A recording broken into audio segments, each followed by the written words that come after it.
mon Dieu vous bénisse. Shalom ce matin.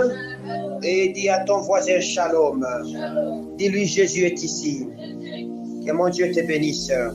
Je te dis sois le bienvenu ce matin au nom de Jésus et laisse que tu sois béni. Amen, amen.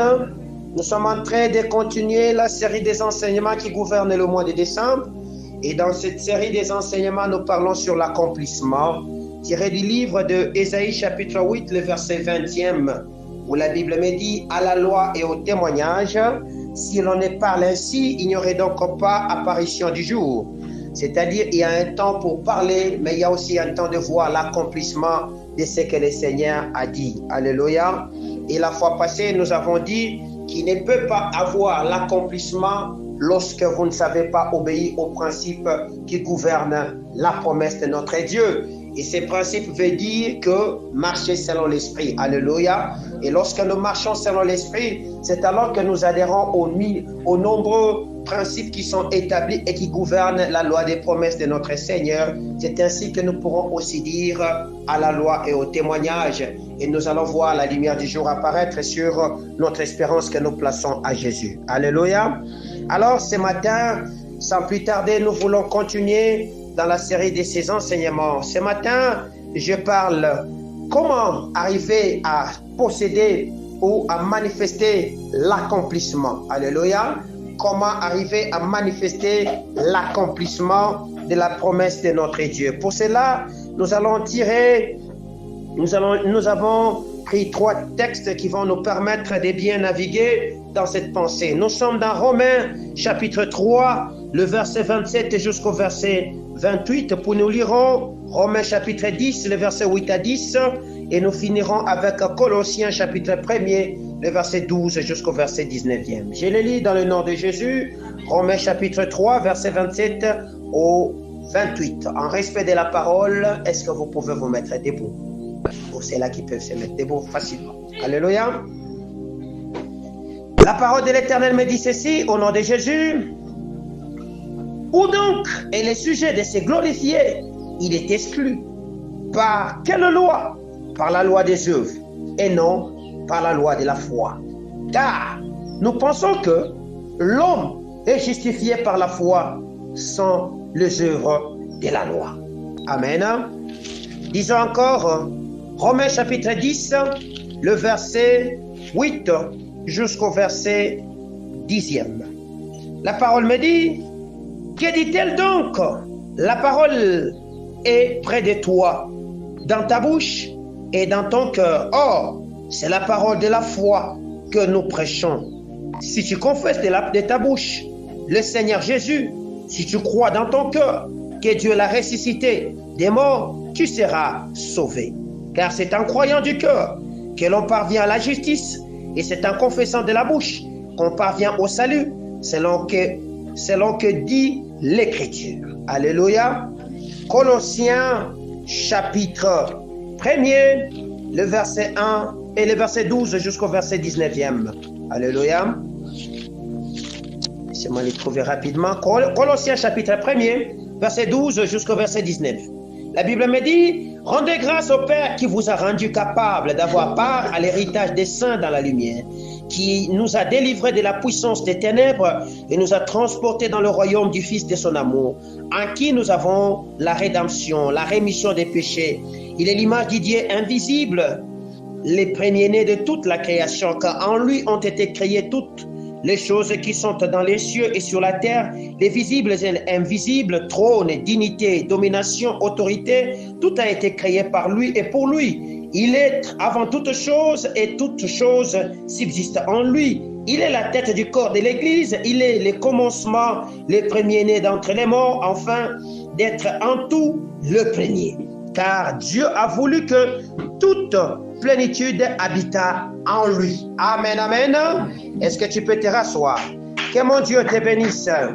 Amen, amen. Lorsque vous parcourez dans ce texte, vous allez comprendre que le principe de l'accomplissement ou le principe de l'accomplissement de la promesse de notre Dieu est gouverné par un certain nombre de lois. Alléluia. est gouverné par un certain nombre de principes. Et ce matin, je parle sur la loi de la foi qui va te permettre d'atteindre ou d'activer le moteur de l'accomplissement de toutes les promesses qui subsistent en Dieu en ta faveur. Alléluia. Le ciel que vous voyez est régi par les principes du royaume de notre Dieu. Le ciel est régi par un certain nombre de principes. C'est ainsi que Christ nous a enseigné dans Matthieu chapitre 6, le verset 33, de nous affectionner d'abord aux choses d'en haut. Alléluia. En d'autres termes, de chercher d'abord le royaume des cieux. Car nous n'avons pas jusqu'ici cet accès facile à ces royaumes. Nous nous efforçons à pénétrer dans ces royaumes. Et dans ces royaumes, il y a des principes, il y a des lois qui gouvernent, il y a des choses que qui sont en nous, qui sont là, que nous devons prendre au moyen du chemin qui a été tracé, qui s'appelle le Christ. Or, la loi, au sens strict, alléluia, comme on parle ce matin de la loi de la foi, la loi au sens strict pour nous chrétiens est définie comme étant l'enseignement enseigné par Dieu à Israël pour régler la conduite. C'était comme ça que la loi était d'abord enseignée ou définie en son temps.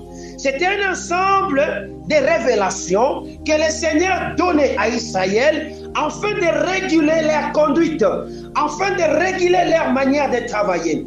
Ils avaient des révélations qui venaient. C'est évidemment comme nous et toi, nous sommes là, chaque jour, nous avons des révélations que nous recevons sous la forme de prophéties, sous la forme de paroles de connaissance, sous la forme de paroles de sagesse, sous la forme de, comment dirais-je, des songes, des visions, des convictions, parce que le Seigneur parle par plusieurs voies, par plusieurs manières.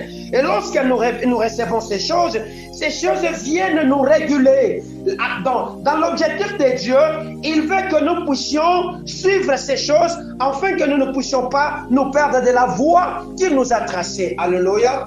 Or, dans la révélation de manière générale, la révélation se définit comme un ensemble de paroles qui nous est donné, sous la forme écrite ou sous la forme révélée, sous la forme de la connaissance écrite ou sous la forme de la connaissance révélée. C'est comme ça qu'on parle de Réma et c'est comme ça qu'on parle de Logos. Alléluia. Alors, toutes ces choses là-bas viennent nous permettre de marcher parfaitement sur la voie qui s'appelle Jésus. C'est ainsi que Josué, arrivant à la porte de la bénédiction qui s'appelait Canaan pour lui, Dieu lui donnera les secrets. Il lui dit que ce livre de la loi, il n'a pas parlé de notre livre, que ce livre de la révélation, en d'autres termes, que ce livre des principes, alléluia, soit avec toi, ne s'éloigne point de ta bouche. Tu dois apprendre à les méditer nuit et jour. C'est alors que tu auras du succès dans ce que tu vas entreprendre sur ta voie que tu es en train de suivre sur la terre. Alléluia. Et Josué, appliquant ces principes, Josué, appliquant ces choses, a vu sa vie être couronnée de milliards, de plusieurs succès dans le champ de bataille qu'il était en train de s'engager. Alléluia. Alors, nous comprenons, partant de ces principes, que la loi ne doit jamais être isolée de Dieu. Alléluia. La loi ne doit pas être séparée de Dieu, car c'est lui qui en donne la valeur.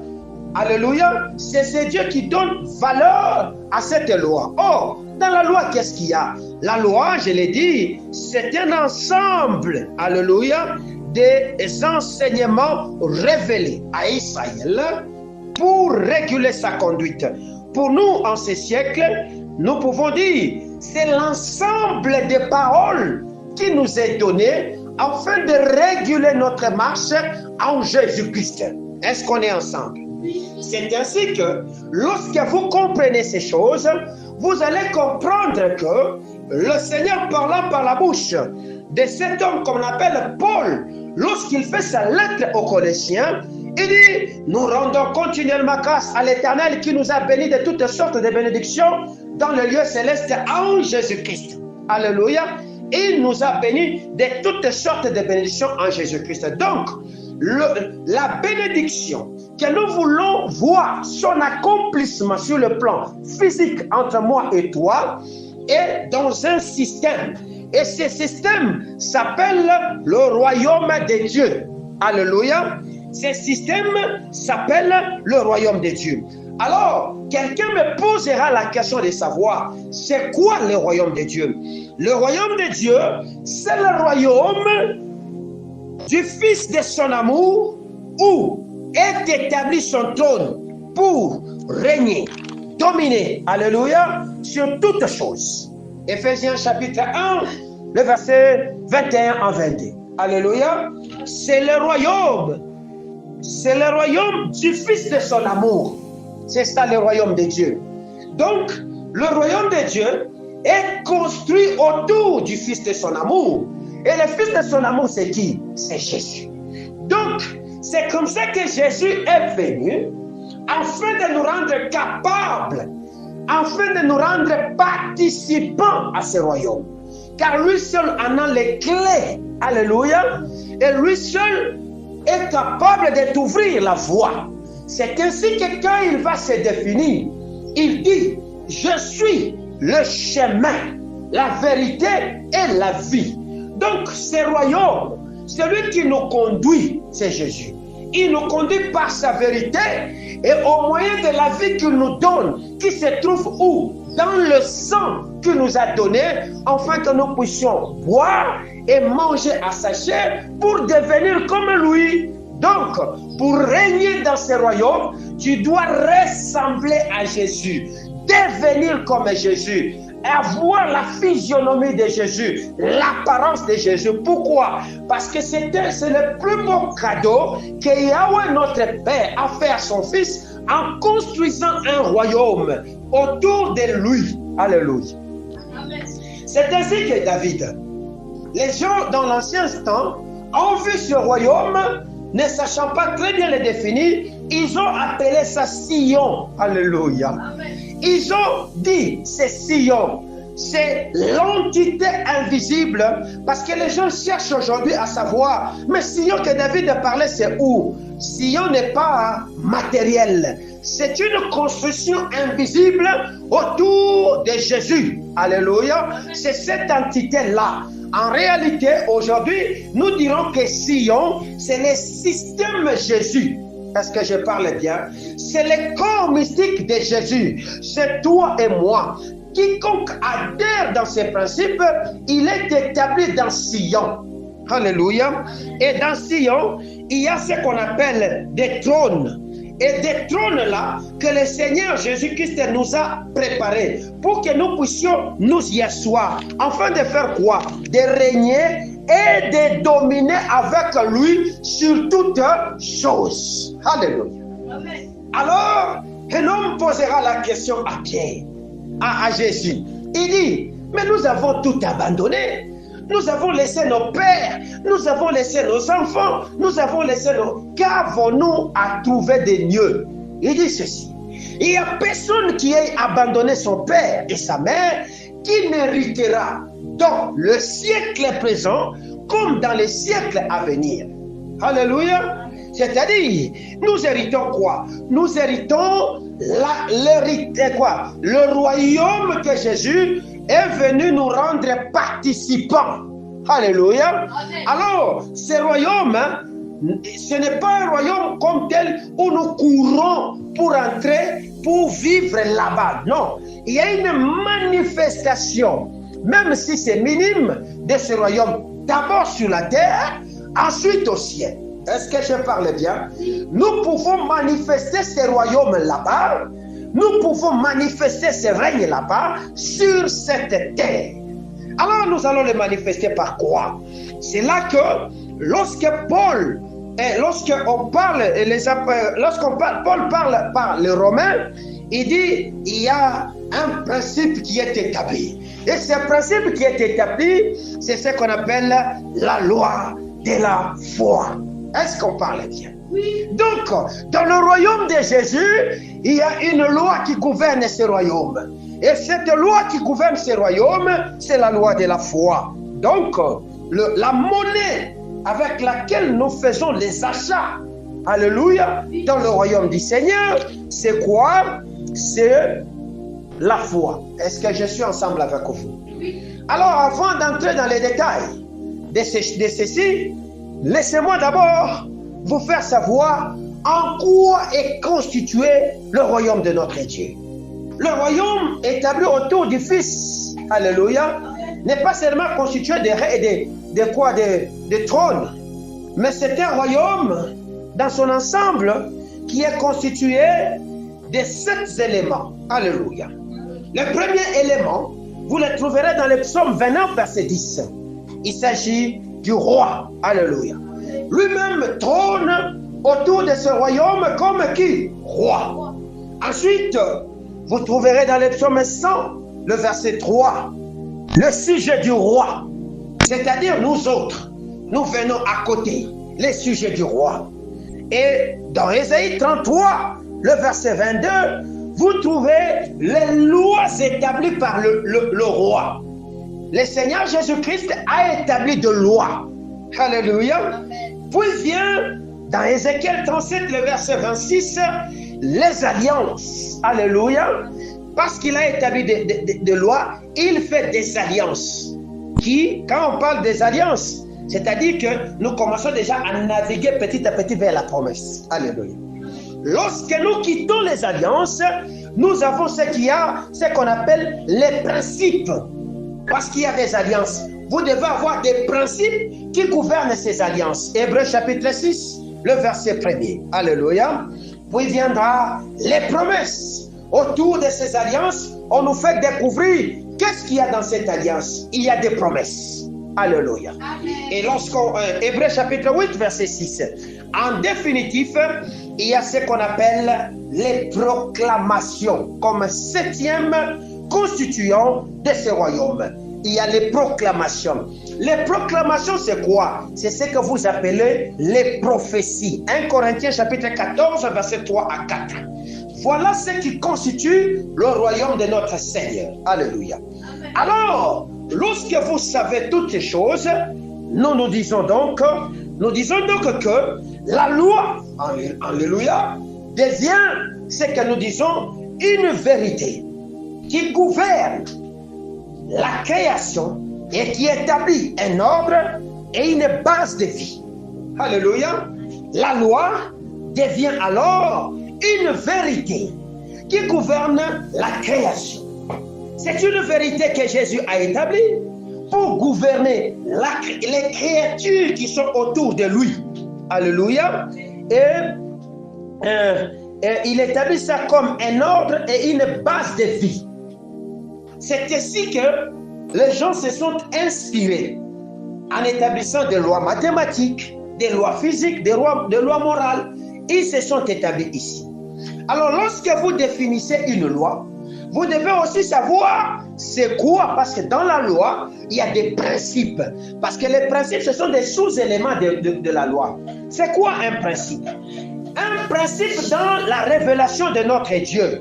Alléluia.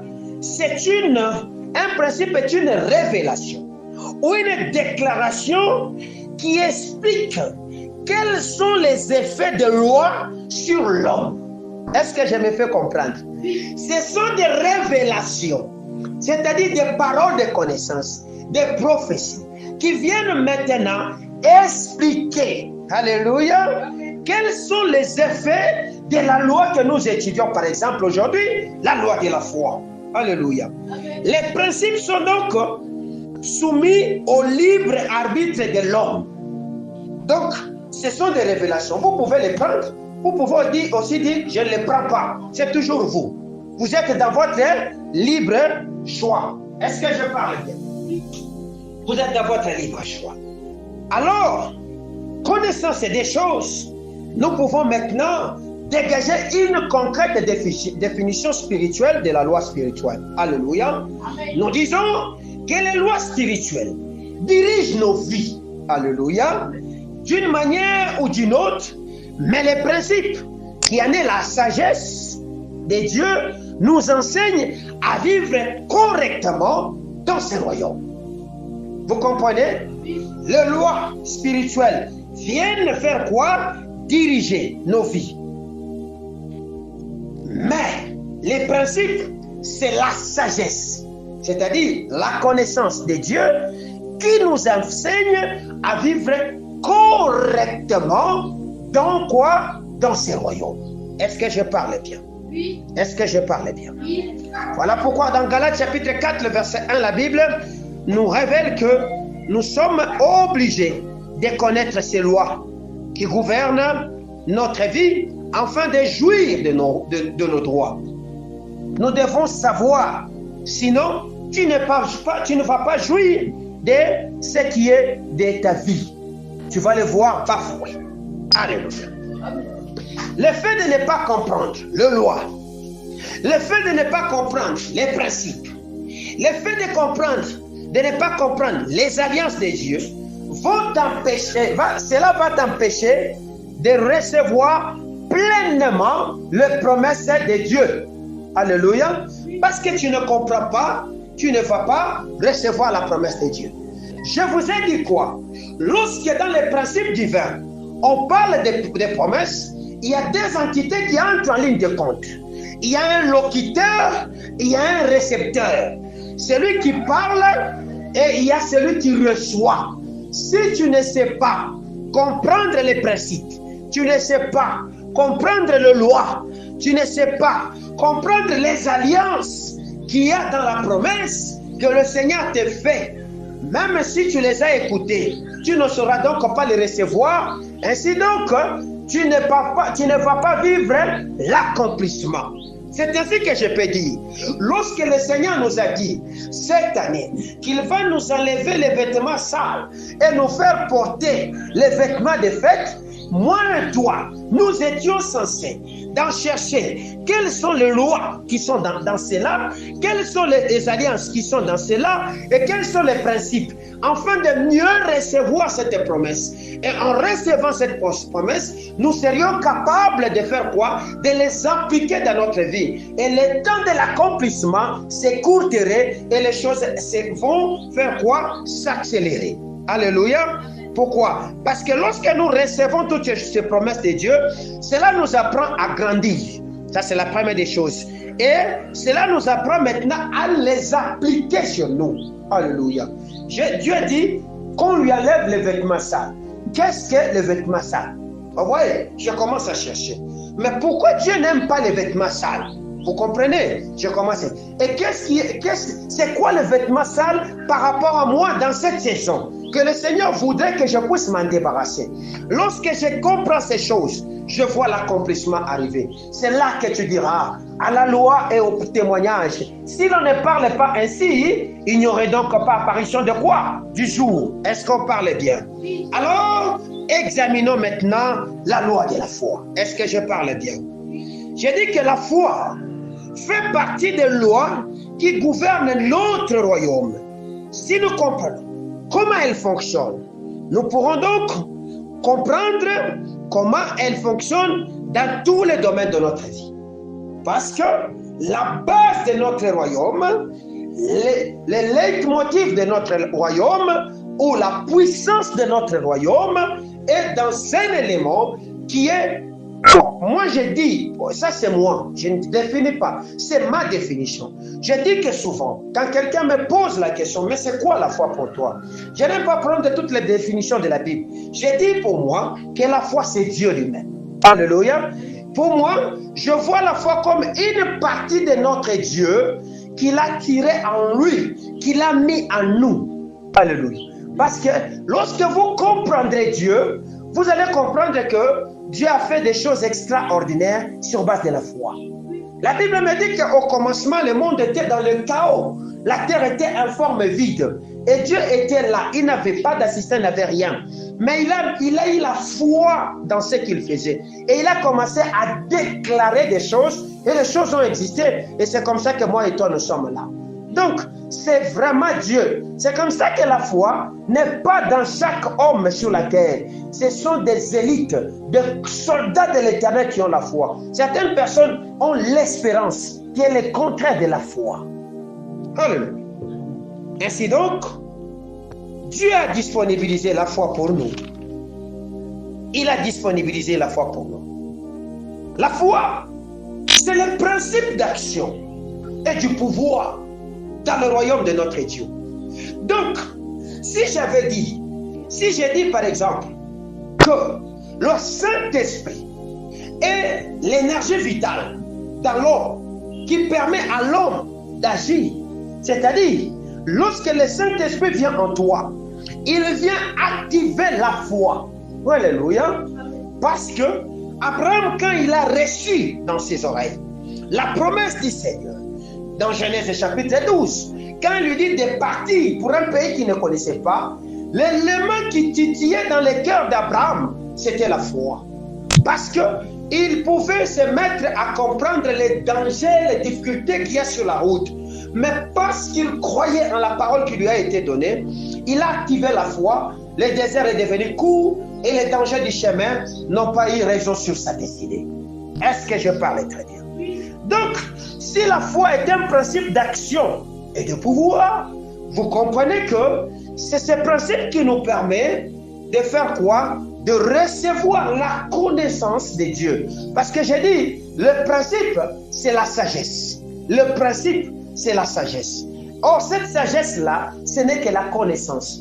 Donc, quand vous avez la connaissance exacte de la foi, parce que la foi vient de ce qu'on entend. Donc, la foi est une parole. Lorsque vous avez la connaissance exacte de cette parole, vous allez agir. Et vous verrez toutes choses devenir possibles. Voilà pourquoi le temps de l'accomplissement va s'écourter. Est-ce que je parle bien? Si nous avons la foi en Dieu, nous verrons ce qui était impossible devenir possible.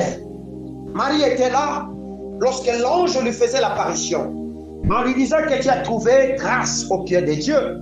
Marie pouvait se demander, mais comment est-ce que cela sera possible? Mais le Saint-Esprit qui lui parlait, par la bouche de l'ange, Marie a cru à cette parole. Ce qui était impossible est devenu possible. Parce que l'ange même lui a fait la révélation. Il a dit, rien n'est impossible à notre Dieu. Mais je connais une dimension qui change l'impossibilité à la possibilité. C'est la dimension de la foi. Rien n'est impossible à Dieu, oui. Rien n'est impossible aussi à l'homme qui a la foi. Alléluia. Tout homme qui a la foi, devant lui, l'impossibilité n'existe pas. C'est-à-dire, chaque fois que nous travaillons à un objectif à atteindre, chaque fois que nous travaillons à un objectif louable, alléluia, nous devons faire quoi? Nous devons faire preuve de la foi en Dieu. Parce que ces objectifs louables, ce sont des objectifs qui ont été inspirés par le Saint-Esprit. Alors, parce que le Saint-Esprit t'a inspiré, mets-y maintenant la foi. Tu vas voir que tu vas aller de l'avant. Pourquoi?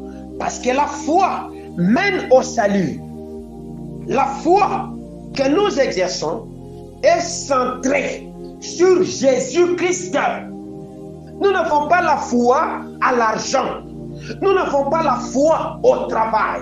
Nous n'avons pas la foi à l'homme ou à la femme ou à l'enfant. Mais ma foi, je le place dans Jésus. Mais Jésus, c'est qui? C'est la parole qui s'est fait chair. Jésus, c'est qui? C'est le royaume du Fils de Dieu. Alléluia. Donc, ce royaume, c'est la parole. Alléluia. Est-ce que je parle bien? Ce royaume, c'est la parole. Et cette parole nous a été déjà donnée. Si nous croyons en cette parole, nous allons manifester ce qui est dans les cieux sur la terre. Pendant que nous sommes en train de traverser sur la terre, nous pouvons le manifester. Ensuite, nous allons l'exploser lorsque nous serons dans la nouvelle cité que le Seigneur est en train de nous construire. Est-ce que je me fais comprendre? Oui. C'est comme ça. Donc, vous comprenez là où nous sommes en train de cheminer avec vous? Oui. Ok. C'est-à-dire, le chef du royaume, c'est le chef ou le consommateur de notre foi. C'est lui, la parole.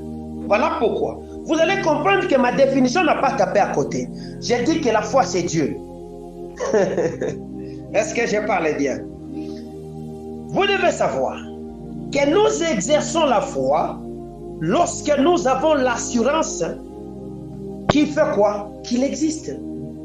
Vous devez avoir l'assurance en Yahweh que vous avez cru.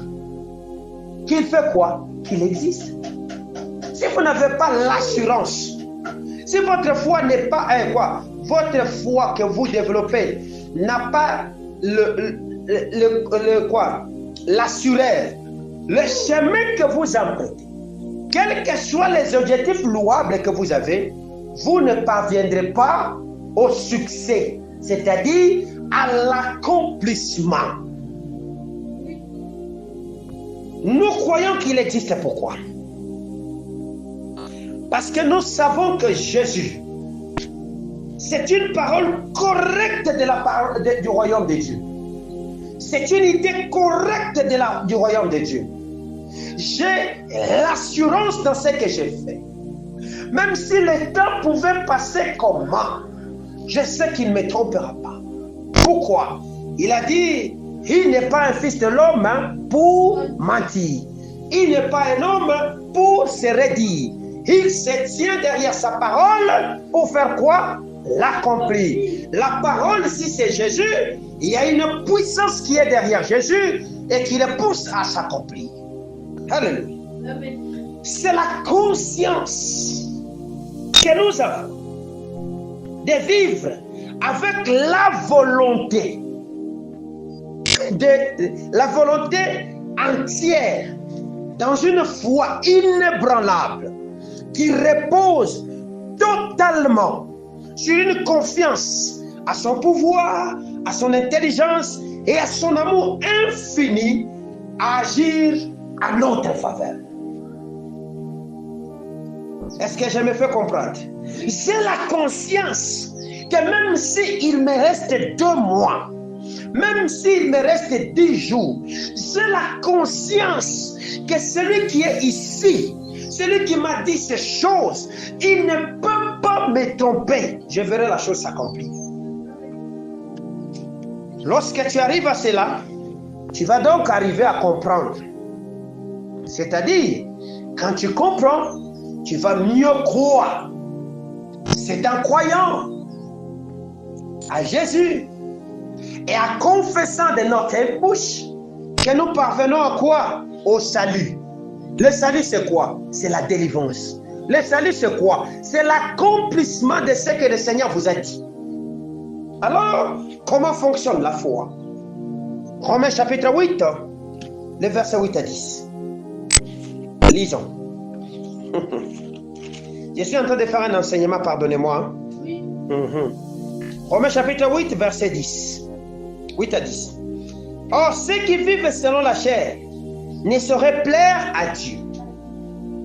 Pour vous, vous ne vivez pas selon la chair, mais selon l'esprit. Si du moins l'esprit de Dieu habite en vous. Si quelqu'un n'a pas l'esprit de Christ, il ne lui appartient pas. Et si Christ est en vous, le corps, il est vrai, est mort à cause du péché, mais l'esprit vit à cause de la justice. Est-ce que vous comprenez?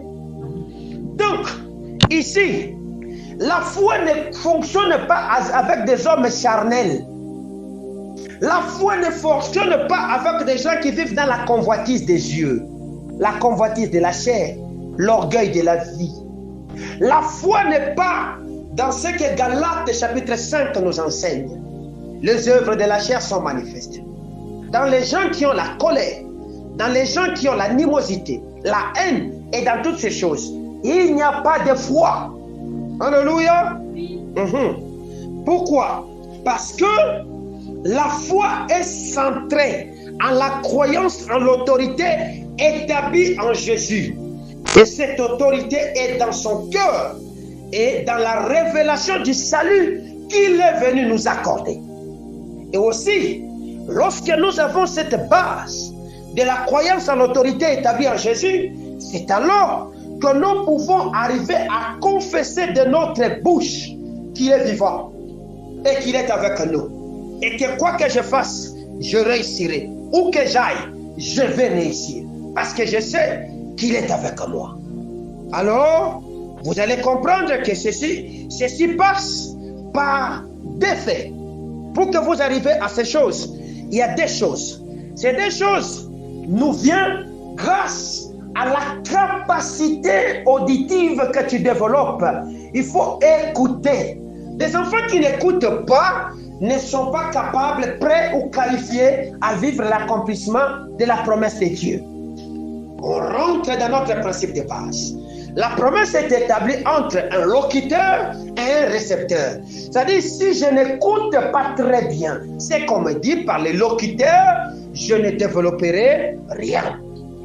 Est-ce que je me fais comprendre? Oui. Donc, comprenons qu'il existe quelques manières d'écouter. Et il en existe principalement de deux sortes. Est-ce que je peux lire d'abord quelque chose? Oui. Job chapitre 42, verset 5. Job chapitre 42, le verset 5. Voici ce que la parole du Seigneur me dit.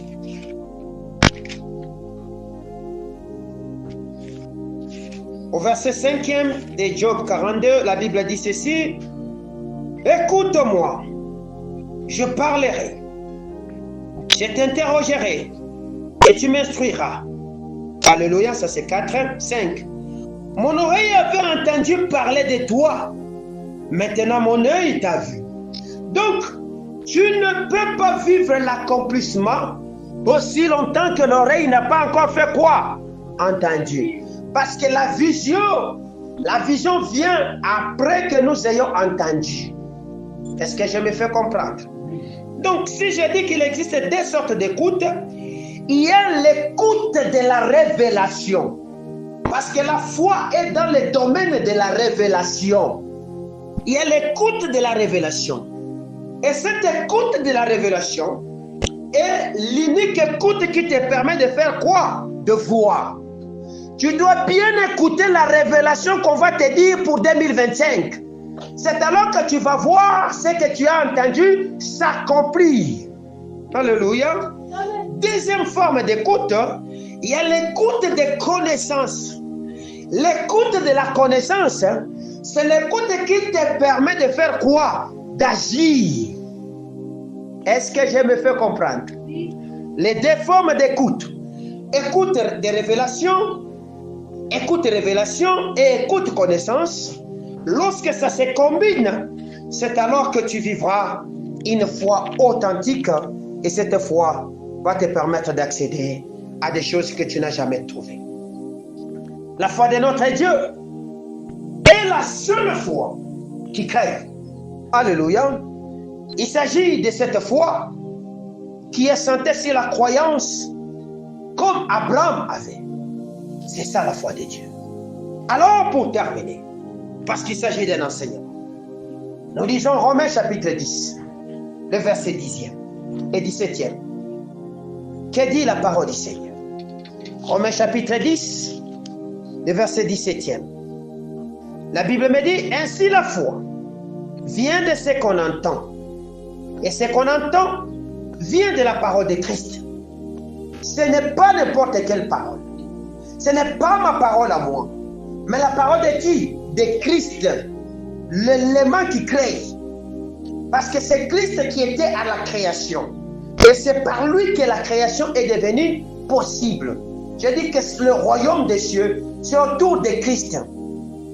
Donc, si vous entendez la parole de Dieu, vous agirez dans la foi. Si vous entendez la parole de Dieu, vous vous mettrez en action au travers de la foi. Si vous croyez en Jésus, vous serez sauvés. Voilà la loi qui est quoi? Établie. Entendre la parole de Dieu nous permet de marcher ou de vivre l'action. Mais croire en Jésus nous permet de vivre quoi? Le salut. Et cela forme le grand ensemble qu'on appelle la foi. Donc, la foi est invisible. La foi agit. La foi reçoit. Et quand elle est en toi, rien ne devient impossible. Tout est possible. Est-ce que je me fais comprendre? Pourquoi? Parce que la foi est une vérité. Et cette vérité gouverne toute la création. Depuis le jour que tu n'as pas existé, et jusqu'à ce que tu vas partir, c'est une vérité. La foi est une vérité qui ne trompera pas. Et c'est cette vérité qui gouverne la création. Tu as besoin de créer des entreprises. Et la foi en ce que tu as entendu. Qu'est-ce que la Bible nous dit? La Bible me dit ceci: je bénirai l'œuvre de tes mains. Je bénirai tes entreprises. Donc si je crois en cette parole et je les centre sur Jésus, je pars avec cela dans mon travail. Je vais réussir à construire une entreprise de plus que ce que Bill Gates a fait. Est-ce que je me fais comprendre? Parce que c'est une vérité qui gouverne la création. Donc tout ce que tu veux créer, parce que Dieu a donné à l'homme la possibilité de continuer la création. Tout ce que tu veux créer, tu le créeras par la foi. Et deuxièmement, c'est cette foi qui établira en toi l'ordre, une base de ta vie.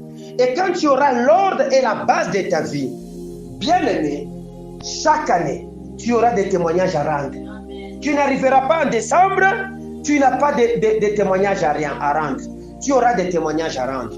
Parce que tu connais déjà les principes qui sont des révélations ou des déclarations qui viennent expliquer la base de ta foi, de la loi de ta foi. N'est-ce pas ça? Et parce que tu as ces lois spirituelles qui gouvernent ta vie, tu vas accéder à tout ce qui était impossible selon les pensées humaines, mais qui est possible dans le royaume du Fils de notre Dieu. Alléluia, qui est le Fils de son amour, qui nous a établis sur des trônes, afin que nous puissions régner. Nous sommes sur des trônes, afin que nous puissions régner. Si toi tu es encore par terre, si toi tu es en train encore de courir à pied, c'est toi-même. Parce que ces principes, tu ne les comprends pas. Nous avons dit, la loi de la foi nous accompagne dans l'accomplissement des choses de Dieu. La loi de la foi nous pousse à posséder la bénédiction qui nous a été accordée. Que mon Dieu vous